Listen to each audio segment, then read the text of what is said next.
De retour à Entre nous exclusivement sur les ondes de TV Rogers. Et en début de saison, vous avez parlé de colloques que le Muséoparc organisait pour les 400 ans de présence francophone en Ontario. Et avec nous, on a Martin Laporte, qui est animateur culturel pour le CECCE, parce qu'il a donné une conférence sur un atelier qui parlait de l'identité francophone dans vos écoles. Et c'est quelque chose qui est très important pour le CECCE, de construire, de bâtir l'identité francophone dans vos écoles. Et pourquoi, justement, c'est important? Hein? Bien, nous, un de nos objectifs, c'est de s'assurer que la communauté franco-ontarienne est bien vivante.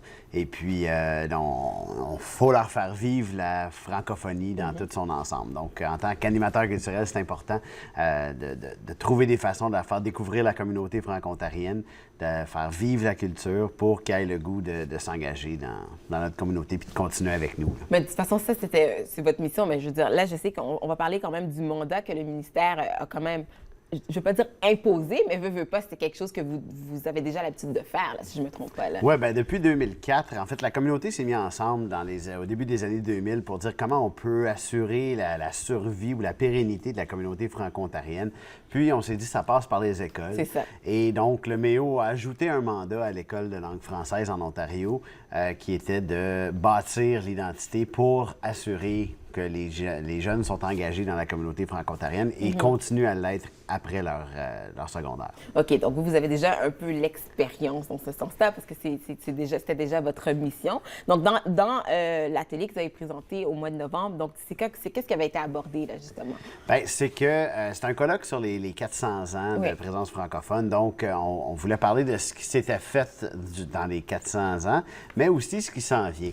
Donc, nous, au Conseil, on s'est dit, bien, pourquoi pas présenter ce qu'on fait, puis montrer à quel point c'est important d'avoir une communauté francophone riche, puis qui a beaucoup d'activités pour que les élèves aient le goût, justement, de s'impliquer, tout ça, et qu'ils puissent s'impliquer dès leur secondaire. Parce que nous, on fait plein de projets, on fait des camps de leadership, on fait des spectacles, des tournois d'impro, tout ça. Puis si la communauté n'est pas active, bien, on n'a pas de modèle à leur présenter, bien, ils n'ont pas d'option de s'engager.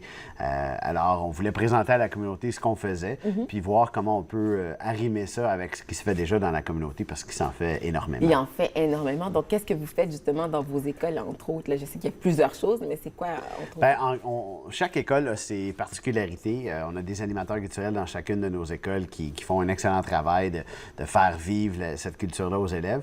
Dans les gros projets, on a un stage de leadership pour les gouvernements d'élèves où on prend tous les gouvernements d'élèves pendant 3 jours, puis ils forment ensemble un esprit d'équipe, une planification, ils découvrent leurs différents styles de leadership, tout ça.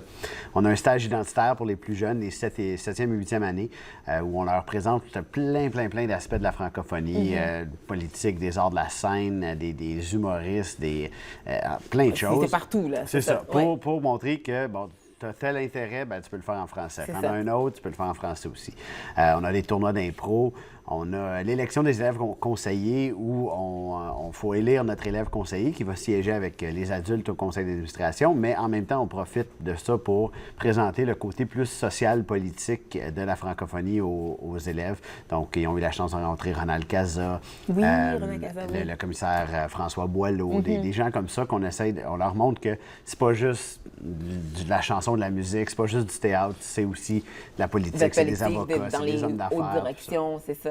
Et voilà, donc c'est ce qu'on essaye de présenter aux élèves. Puis la réception, justement, de vos élèves en général, est-ce que, justement, ils se sentent interpellés et impliqués, justement, par rapport à cette cause-là? Bien, dans des activités, oui, parce que vivre une culture, ça passe par les activités. Par les activités, donc, quand tu participes à quelque chose, tu vois que tu es partie prenante de cette culture-là. Puis, nos activités sont très participatives. Donc, les jeunes sont vraiment interpellés dans ça. Est-ce que ça porte fruit? Bien, instantanément, on ne le sait pas, c'est des adolescents quand même, mais en bout de ligne, on voit aussi, il y a beaucoup de nos élèves qui nous reviennent, ça a été des moments marquants dans leur cheminement, puis c'est grâce à ça qu'ils continuent. Est-ce qu'il y a aussi quand même des initiatives qui partent d'eux-mêmes? Parce que je comprends que, bon, au conseil, vous créez des projets, mais est-ce qu'il y en a quand même qui viennent justement de ces jeunes-là, qui ont des idées, puis qui vous proposent? Il y en a beaucoup qui nous reviennent en disant hey, « j'aimerais faire telle chose », on les appuie, tout ça. À l'université, ils ont souvent des projets à faire, bien, ils n'hésitent pas à revenir nous voir puis nous demander OK, tu connais-tu telle personne qui je pourrais approcher puis tout ça. Donc, on le voit. récemment, il y a eu beaucoup au niveau artistique, il y en a beaucoup qui nous reviennent. Il y a des troupes de théâtre là, qui commencent à présenter des spectacles à Contact Ontario, justement, que c'est des anciens de nos élèves. Donc, c'est le fun de voir ça, là, qui continue. Ils voient un intérêt de le faire en français en Ontario. Puis là, on parle de spectacle. Bon, là, je sais que j'ai vu, il y a le concours LOL aussi, qui est quand même un de vos projets, entre autres, là aussi, qui fait la promotion des arts en français. Là, tu as mentionné Contact Ontario parce que, bon, c'est parmi encore vos missions d'offrir de la programmation francophone. Donc, qu'est-ce que tu vas faire justement à Contact Ontario? Bien, nous, on s'en va là pour, rencontrer les artistes, voir qu'est-ce qu'ils ont de nouveau à nous offrir, mais aussi faire nos choix pour l'année 2016-2017. Dans le conseil, on a entre 120 et 150 spectacles par année qui roulent, qui sont présentés à nos élèves pour justement leur montrer différents médiums artistiques, mais aussi différents artistes. Ça devient des modèles pour eux. Ça donne le goût aux élèves de travailler dans ce domaine-là. Puis de découvrir aussi l'expression de langue française, c'est quoi.